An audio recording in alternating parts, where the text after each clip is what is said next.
Atenção, está no ar a Rádio Libertadora. Começa agora o Hoje na História de Ópera Mundi. Em 12 de março de 1918, Moscou torna-se novamente capital da Rússia depois de São Petersburgo ter tido essa função por 215 anos. Moscou é um importante centro político, econômico, cultural, científico, religioso, financeiro, educacional e de transporte da Rússia e do continente. É a megacidade mais ao norte do planeta, a segunda cidade mais populosa da Europa, com 12 milhões de habitantes, atrás de Istambul, e uma das mais populosas do mundo. No curso de sua história, a cidade serviu como capital de diversos estados, como da Moscóvia medieval, do Czarado da Rússia e da União Soviética. A capital também é a sede do Kremlin, uma antiga fortaleza que é hoje a residência do presidente russo, sede do Poder Executivo e Patrimônio da Humanidade, segundo a Unesco. Ambas as câmaras do parlamento, a Duma, também estão sediadas em Moscou. A cidade é servida por uma extensa rede de trânsito que inclui 4 aeroportos internacionais, 9 terminais ferroviários e o metrô, um dos mais profundos túneis subterrâneos do mundo, perdendo apenas para Tóquio. É um marco da cidade devido à arquitetura rica e variada de suas 185 estações.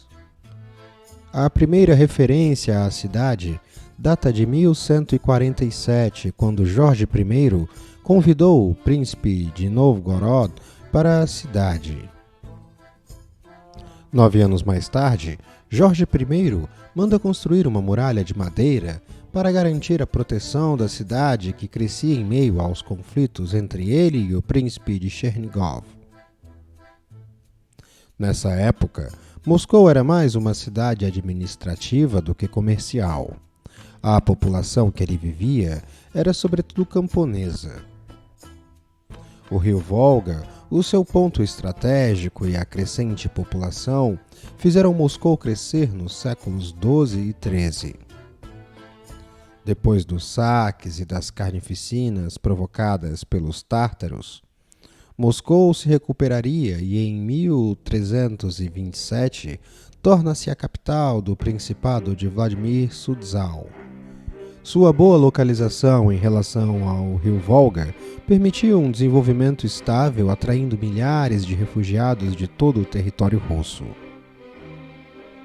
Sob o poder de Ivan o Terrível, Moscou substitui definitivamente a cidade de Tver como centro político. Em 1380, Demétrio, um príncipe de Moscou, ganhou a importante batalha de Kulikovo, que permitiu acabar com o poder dos tártaros. Com isso, a Rússia tornou-se livre de todo o domínio estrangeiro e passou a ser um grande centro de poder e de um enorme império.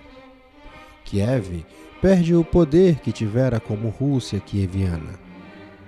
Em 1571, tártaros da Crimeia atacaram e saquearam Moscou, poupando apenas o Kremlin. O século XVII seria marcado pelo crescimento populacional e por acontecimentos como o fim da invasão da Polônia e da Lituânia, e também a revolta de Moscou, de 1682. Em 1712, 9 anos após Pedro o Grande fundar São Petersburgo às margens do rio Neva, Moscou perdeu a condição de capital. As razões foram o contato com o mar que São Petersburgo propiciava, uma localização estratégica para as trocas comerciais e a própria defesa da Rússia. O ano de 1812 é uma das datas mais conhecidas da história da Rússia, pois marca a invasão de Napoleão Bonaparte. Ao saber que Napoleão chegara às fronteiras da Rússia, os moscovitas elaboraram uma emboscada bem definida. Quando as tropas francesas chegaram à cidade em 14 de setembro, encontraram uma cidade abandonada e completamente queimada. Sem alimentos e com o avanço do frio, as tropas viram-se obrigadas a bater em retirada.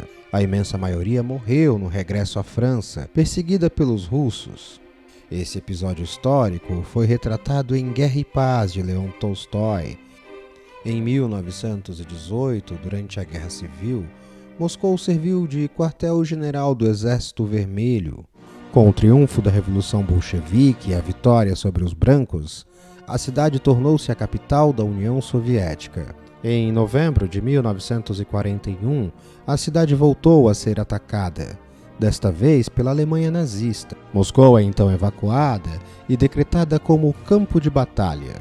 Devido aos eminentes riscos, o líder soviético Joseph Stalin é aconselhado a abandonar a cidade e evacuar o resto da população que lá permanecia. A proposta foi recusada por Stalin. Em meio à pressão, a cidade continuava a expandir o metrô, que servia de refúgio à população. A cidade também não deixou de comemorar o aniversário do 24º aniversário da Revolução de Outubro, com um grande desfile militar. Em 1980, Moscou recebeu os Jogos Olímpicos, que tornaram famoso o ursinho Misha, seu mascote. Os Jogos foram boicotados pelos Estados Unidos a pretexto da invasão soviética do Afeganistão. Em 1991, a União Soviética é dissolvida. A cidade passa a ser a capital da Federação Russa. No final da década de 90 do século XX, a cidade expandiu suas linhas de metrô e modernizou a arquitetura, gerando críticas devido à demolição desmedida de prédios históricos para dar lugar aos arranha-céus. Hoje na história. Texto original Max Altman. Narração e animação Você já fez uma assinatura solidária de Opera Mundi? Fortaleça a imprensa independente. Acesse www.operamundi.com.br/apoio. São muitas opções. Você também pode fazer um Pix usando a chave apoie@operamundi.com.br. Obrigada!